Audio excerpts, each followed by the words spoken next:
The sword was heavier than it looked, which was the first problem. And Wren had approximately 4 seconds to decide what to do with it before the honor guard turned around.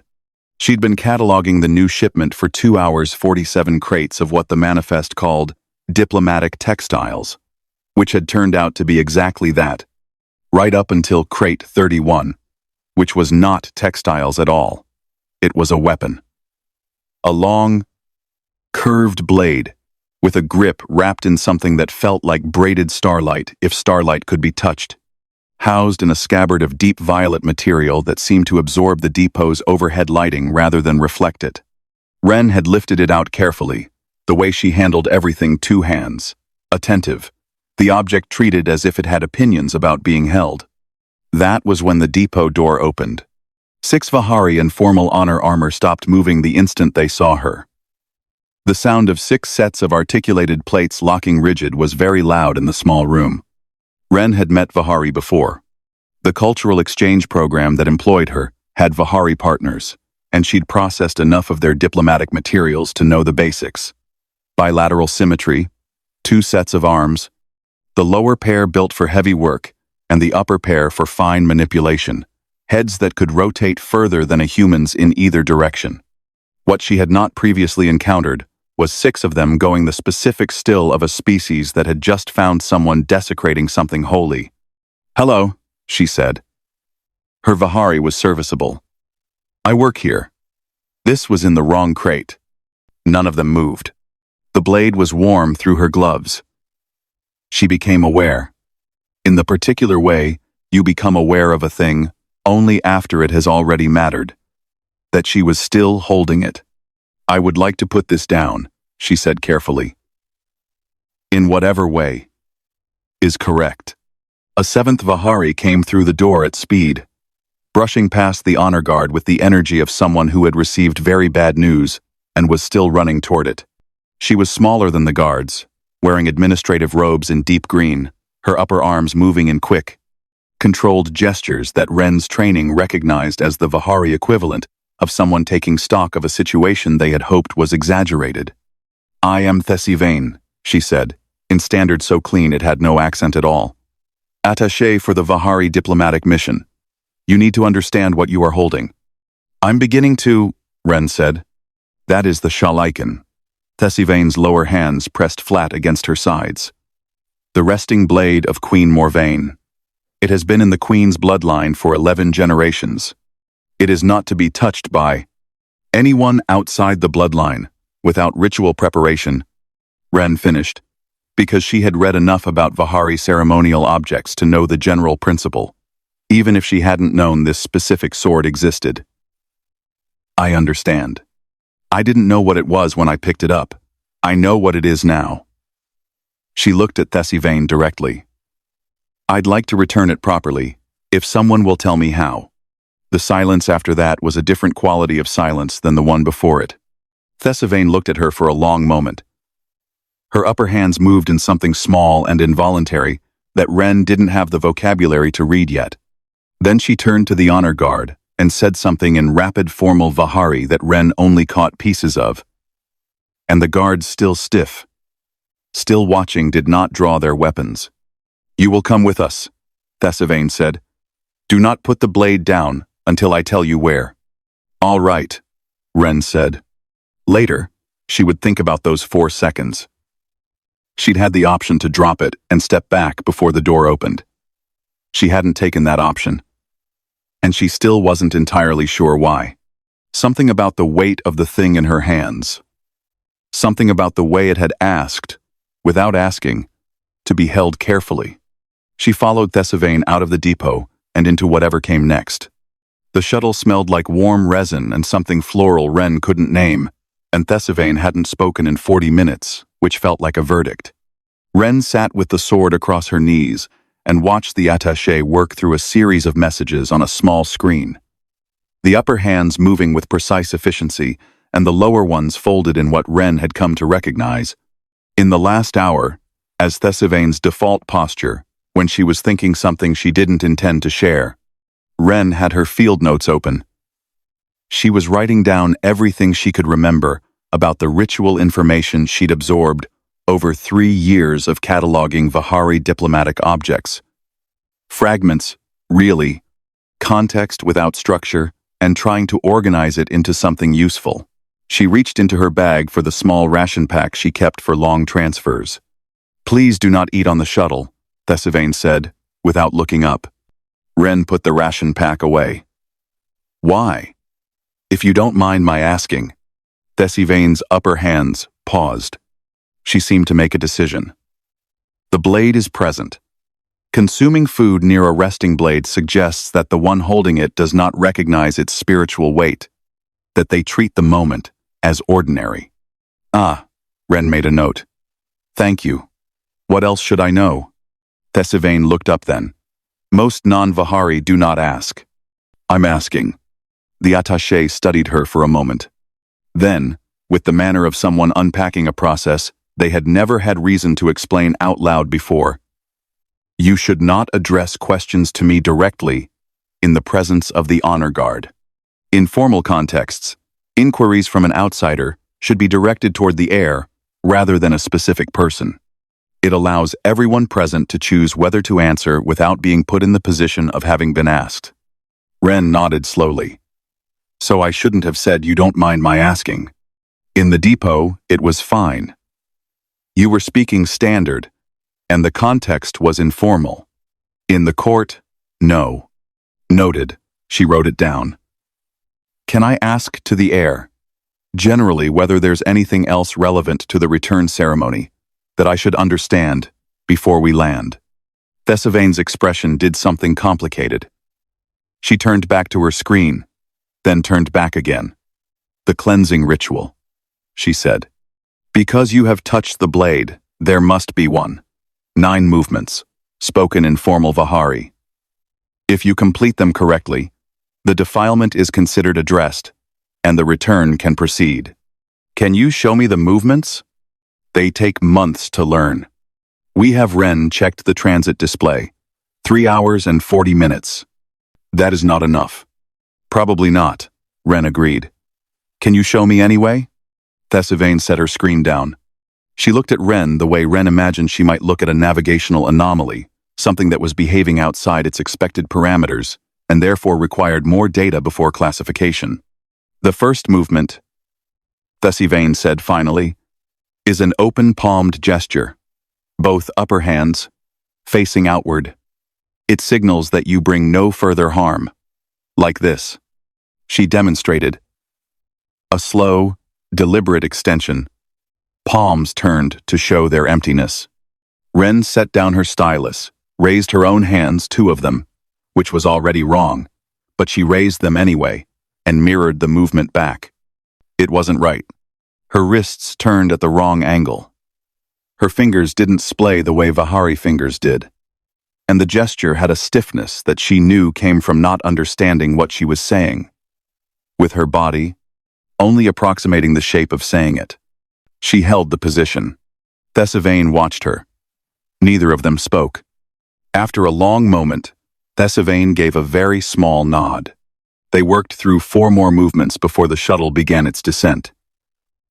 Wren's hands ached from being held in positions they weren't built for. She had the phonetic notations for 3 of the spoken components written on her forearm because she'd run out of space in her notes. "You won't be ready," Thesivane said, as the port came into view below them. "I know," Wren said.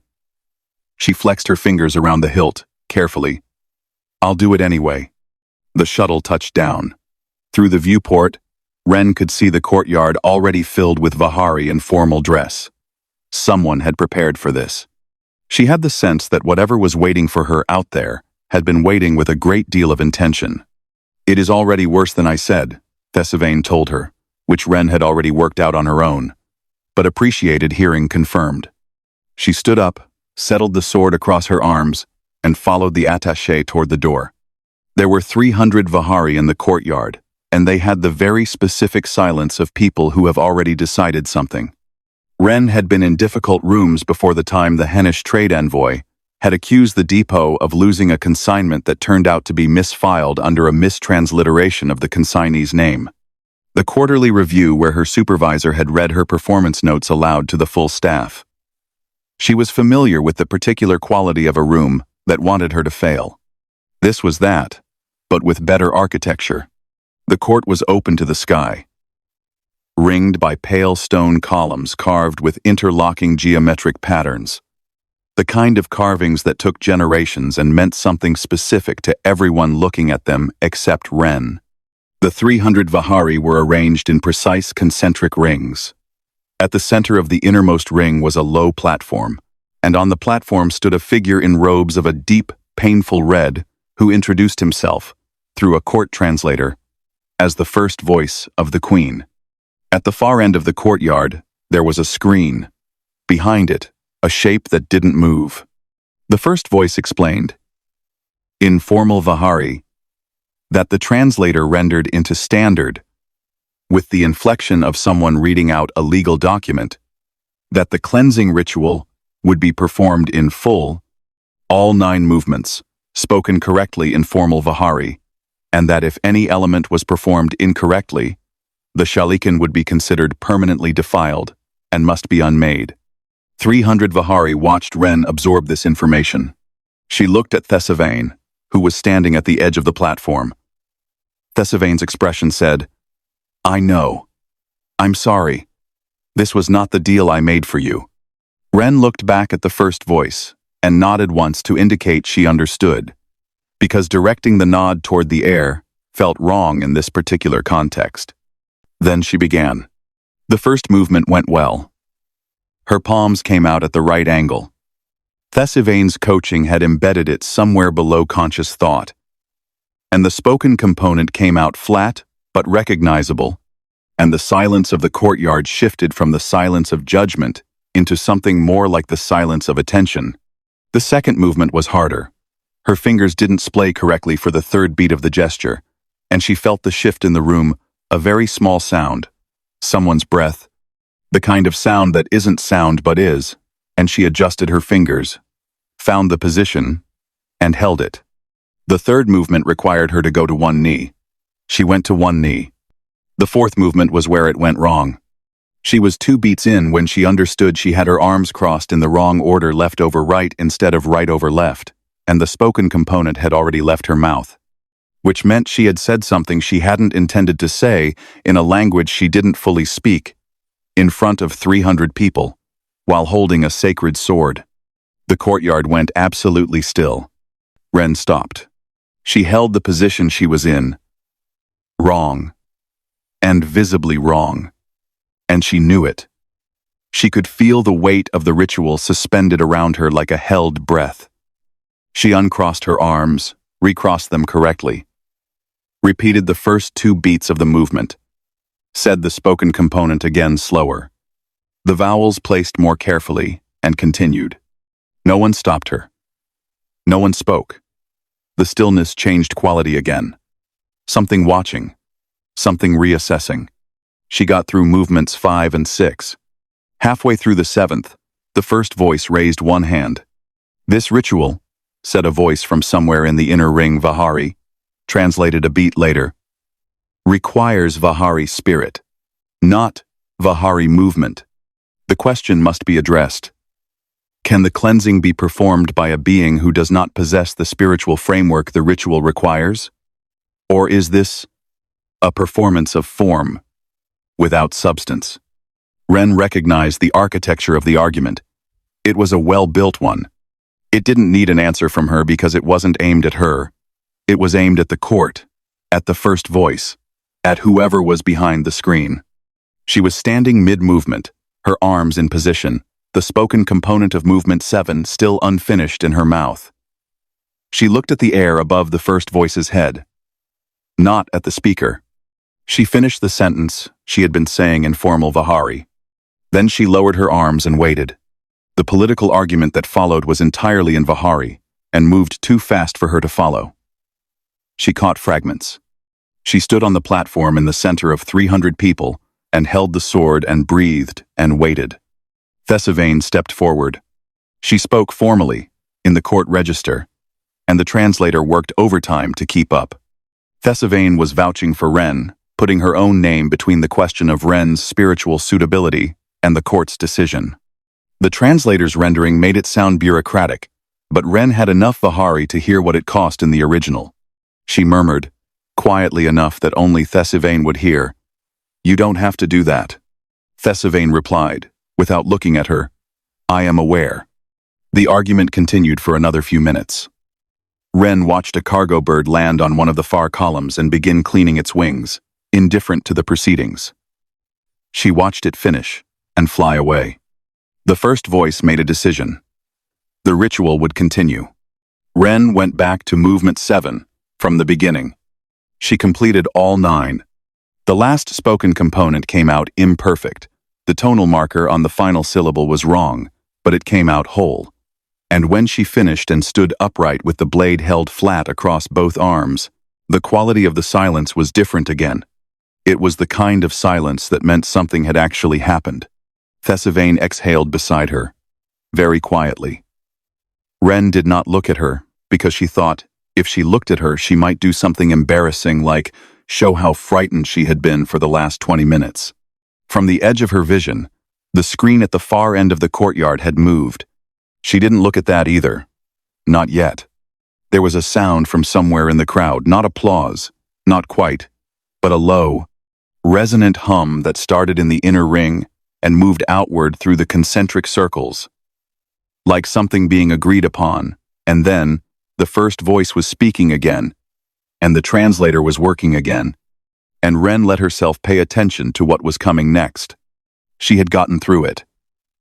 The ceremony was not over, but she had gotten through the part that was supposed to stop her, and that, for now, was enough. The message had come from the Kareth Compact, and the word Thesigvain used when she read it was one Wren didn't know. But she knew what a person looked like when the floor had dropped out from under them. They were in an anteroom off the main courtyard, the sword resting on a carved stand that the honor guard had produced with the speed of people who had prepared for this contingency months ago. The first voice had called a recess to allow the return ceremony's formal components to be arranged. Thesigvain had pulled Wren aside on the pretense of reviewing protocol.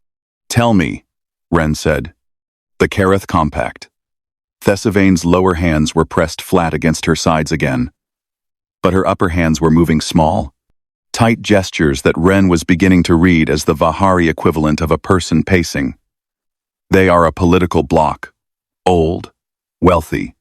They have argued for 2 generations that the Shalikan represents an illegitimate consolidation of authority in the Queen's bloodline. They have wanted it destroyed. 1.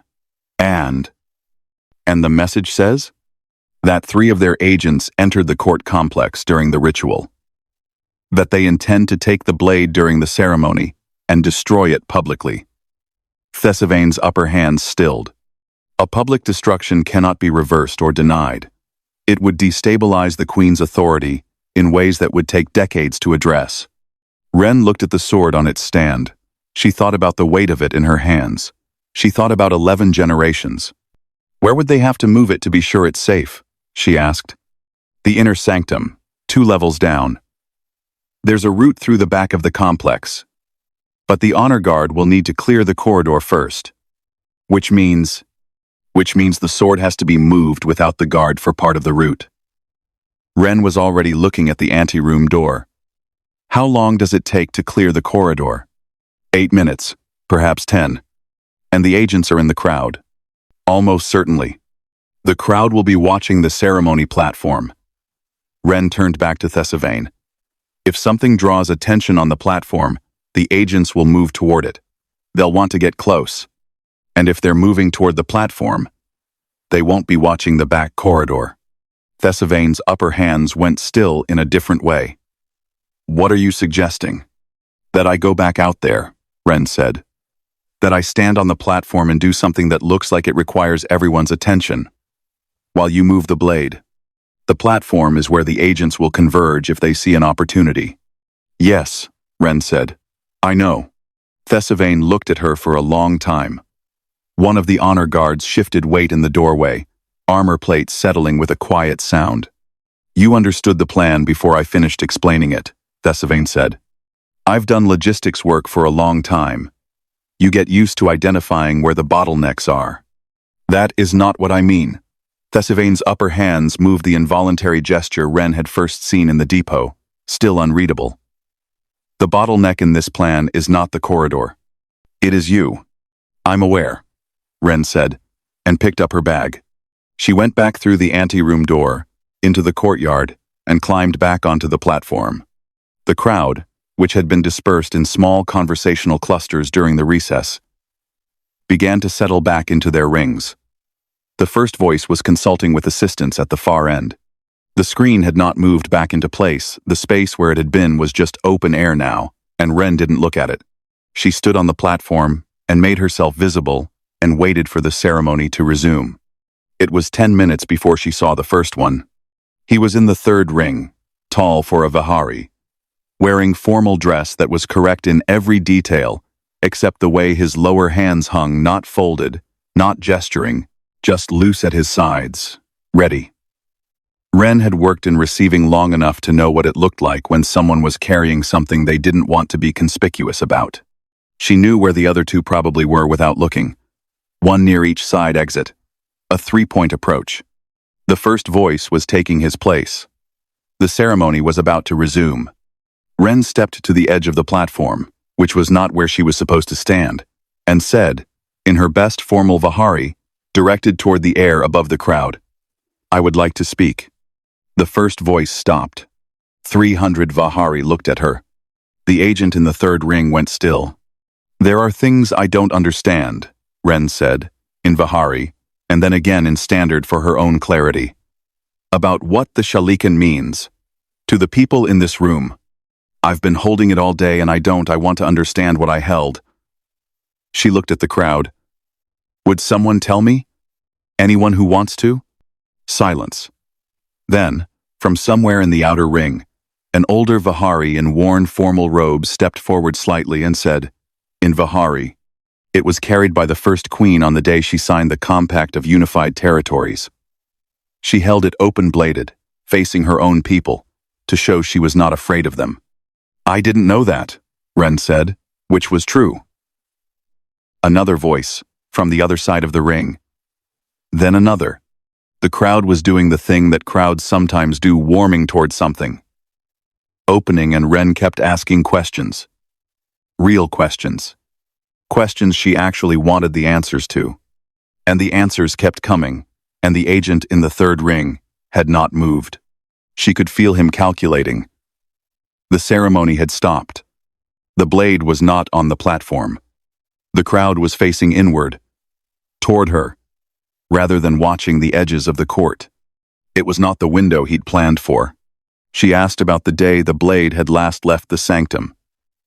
She asked what it meant that it had been lost in transit.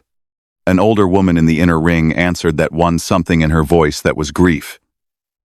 Even across the translation, and Wren listened to her completely, which meant the crowd listened too. 17 minutes. The agent moved. Not toward the platform, toward a side corridor. Wren saw it from the edge of her vision. He'd recalculated, decided the blade must have been moved, and was going to find it. She turned to watch him and then stopped. Because if she pointed him out, the crowd would scatter, and she'd lose the other two. And she didn't know where Thesivane was. She needed one more minute. "I want to understand something," she said, loudly enough that the man had to know she was still talking. She directed her next question toward the air in his direction. "The compact argument, the Kareth Compact, is that the blade is a symbol of consolidated power that doesn't belong to one bloodline. Someone here must understand that position. Is it wrong?" The agent stopped. She could see him, in her peripheral vision, trying to determine if this was a trap. "I'm asking," she said, to the air, to him, and to everyone. "I don't know enough to say it's wrong. I'd like to hear it." A different kind of silence. And then, from the third ring, the agent himself said, "The blood of a single family should not determine the legitimacy of governance for an entire people." His voice was careful. He was answering before he'd decided to answer. "That's a reasonable thing to believe," Wren said. "How did you come to believe it?" He told her. She listened. She asked a follow-up question that was a real follow-up question because she was genuinely interested in the answer. And he gave her a real answer. And by the time Thesigvain came around the corner of the anteroom doorway with 4 honor guards at her back, the agent was still talking. He noticed the guards a half-second later. He turned. His lower hands came up. It didn't matter. There were 4 of them, and 1 of him, and the other 2 agents had been intercepted in the corridors, and the sword was in the sanctum, 2 levels down. The courtyard erupted into noise. The first voice was calling for order. Several members of the inner ring were moving toward the agent. Wren stepped back from the edge of the platform and sat down on it, because her legs had decided they were done, and put her hands in her lap, and breathed.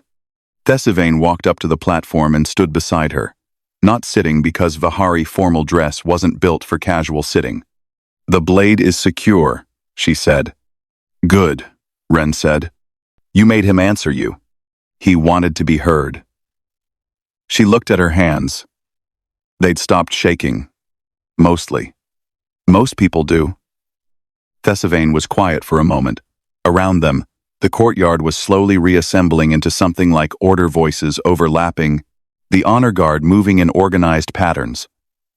The first voice directing people with increasingly pointed gestures. "The Queen would like to speak with you," Thesigvain said. "Alone." Wren looked up. At the far end of the court, the screen was gone entirely.